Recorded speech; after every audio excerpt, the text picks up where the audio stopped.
Okay, guys, how you doing? I'm Marlon, and today I'm going to be talking about the wacky world of door dashing. I am new to the door dashing scene, and I'm going to explain to you what you can expect and what not to expect as a door dasher. Maybe you're doing this because you need extra money, or you just want to judge people's food choices. Who knows? Who cares? Either way, I'm going to explain to you my experience, how I started out, and my ups and downs with this. So let's begin. So first of all, they asked me for the usual suspects, which is your name, your address, phone number, very, very sensitive information. They want your social security number. They want your date of birth. They want your address and things like that. They want your license information and your license number. They want pictures of everything, which I get it. I understand. You're dealing with people's food. You're dealing in the public, and you're also kind of under them. So I understand. And it looks bad on them when you have a dasher who is, stealing people's food and eating it. But whatever. So give them all my information. I let them do their checks, and everything seemed to be okay. And then came the interrogation. They wanted me to take selfies, and they wanted to make sure that I am who I am. And this wasn't just any selfie. Like, they wanted me to look head on. They wanted me to look to the left. They wanted me to look to the right. Like if I was going to steal somebody's pad thai, I don't know, but whatever. Either way, that's what they did. Once you go through that process, they'll approve it. They'll match your photo with your license, and then you're good to go if everything goes according to plan. Afterwards, after all that is approved, then they do let you continue. The next step is you got to put in your car information. So now it's the car interrogation part, which, was okay. Didn't really ask for too much except for year, make, model, color, license plate photo, registration, insurance, and pretty much, how many PSI my tires are holding right now. It's crazy. They were asking for all kinds of things, which is cool. I understand. Once again, we have to be responsible, and they have to be responsible, and they can't just let any idiot on board. So cool. Once we went forward and everything got approved, then came the background checks. So the background checks came, and they wanted to see my driving record. They wanted to see my background. I guess they basically just wanted to make sure I wasn't some kind of food thief. So cool. All that approved. Once all that was approved, then you can go into your DoorDash app. Now, this is where things get a little bit interesting, because you're expecting to just get into DoorDash. You're expecting to just hit a button. I'm going to start getting orders. I'm going to start making money. Yeah, no, the wait list is real. The wait list is real, my friends. I was put on a wait list. It took me roughly about 2 weeks, twiddling my thumbs, just waiting for them to, send me some kind of confirmation email, something, to let me know that I was ready to go. So 2 weeks go by. I get a notification via email and a DoorDasher app saying that the wait is over and that I can begin dashing immediately, which was really cool. And I didn't have to do anything because I already had everything set up. All right. So I get into the DoorDash app. Now, here's where things get really interesting. I, once again, was expecting to just hit go. Instead, it is now schedule, which threw me off because I had no idea there was no training or anything like that, which there is help. But of course, I'm the type of guy that just wants to dive headfirst into things and just figure it out myself rather than it being taught to me. Don't know why. Always been like that. Once you get the screen up where it says dash now, and you see where it says schedule, you hit schedule, and then you have options to schedule in whatever town you want. You can swipe through, you can see the different towns, you can see different dates, and you can schedule. Schedules are typically starting around 11:30, which I've seen even earlier, 9 o'clock, but then you have some schedules that run from like 12 a.m. to like 8 a.m. It's, they have all types of schedules. You basically just pick one that best suits you. Once you do all that, you just basically wait. Once you do come up to where you're about to start working on your scheduled time, DoorDash will remind you 30 minutes prior that you are scheduled to dash in 30 minutes. Mind you, if you needed to delete that schedule, you can delete the schedule anytime, and they will not penalize you in any way, won't drop your ratings or nothing. So it's pretty cool. It's very flexible. But once you do come up to your scheduled time, DoorDash would let you know. You would go to your car, and more than likely you would have to drive to the hotspot. Typically around 10 minutes away. It could be a little bit more, it could be a little bit less. Once you drive to your hotspot, well, for me, the way it usually works when I'm driving to my hotspot, I usually start getting orders as I'm going there. But on slow days, you would end up at the hotspot. You would sit around and wait. Hope to God you get an order. And if you don't, just look at your DoorDash app, because it refreshes every 10 minutes a new hotspot. And those things change quite a bit. I remember seeing a huge hotspot, and it was very, very busy. And all I did was come upstairs. I came to get my I don't even remember my watch. I came to get my watch. I went back down, and by the time I opened the app, it had already refreshed, and there was nothing. It was back to dead. It was saying schedule once again instead of dash now. So I was very, very, very distraught. I'm like, okay, this sucks. Whatever. So let's say you do get to finally dash. You do finally get to dash. You hit dash now. You're prompted with an option of pay. So you have two different options of pay. You can either do per order pay, which is okay if you're some kind of a strategizer, which I am not. I did not do any strategy. I just want to work. I just want to make money. So for those kind of people, you have what's called an hourly pay, which they pay you roughly about $15.55 per hour on regular off-peak hours. And on peak hours, they do pay you more. I'll talk a little bit more about that in a minute.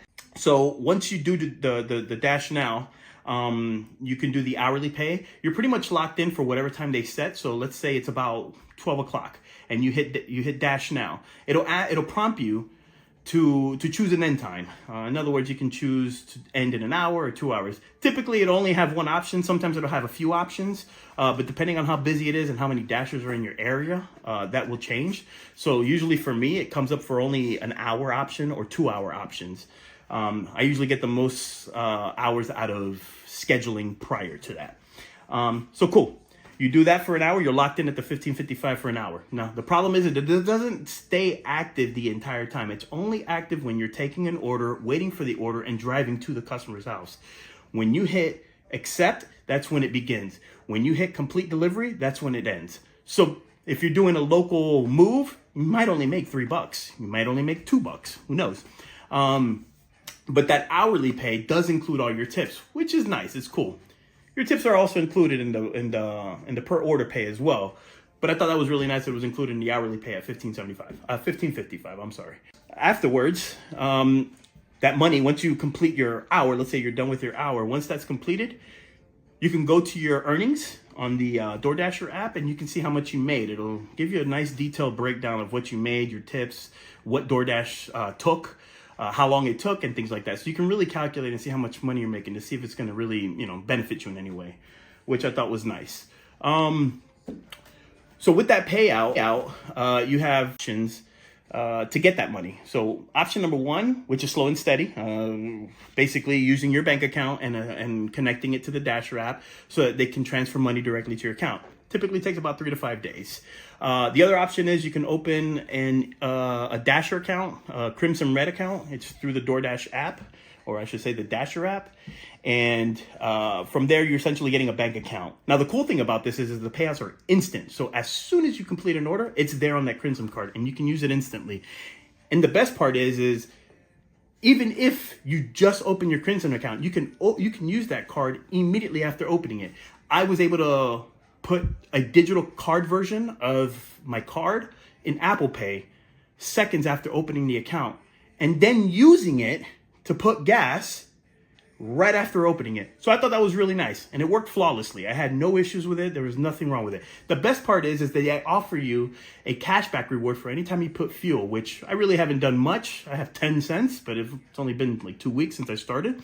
But I feel like that might grow, especially if you forget about it. I mean, who knows? You might see $100, $200 there, and when you need it, it's there as a cashback reward. And it's cool because you can just instantly transfer it from cashback to your Crimson Red account. So all that is pretty nice, and all that works flawlessly, which I love to death. And we'll continue using the DoorDashing card. Now, I do transfer into my account, and I did test it. They say 3 to 5 days. Transferring from my Crimson account to my bank account, the first time took about 2 days, but then the second time it did it within the same day, which was nice. It took a few hours, and then I got a notification saying that my transfer was complete. So I thought that was cool. So that was an A+ for them.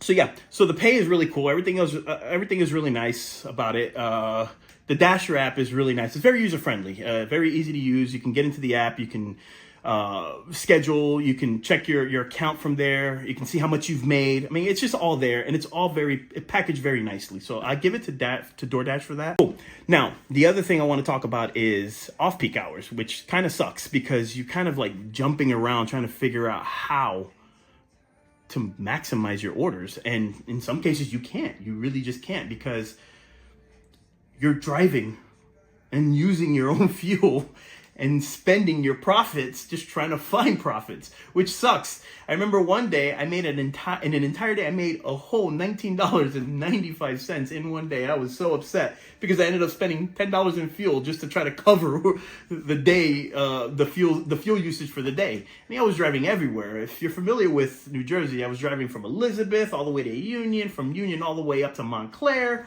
I was going all over the place just trying to follow these hotspots. And every time I got to the hotspots, they were either finishing up, or it was just really crap. I would get one order that was 2 minutes away, and I would get $3-4.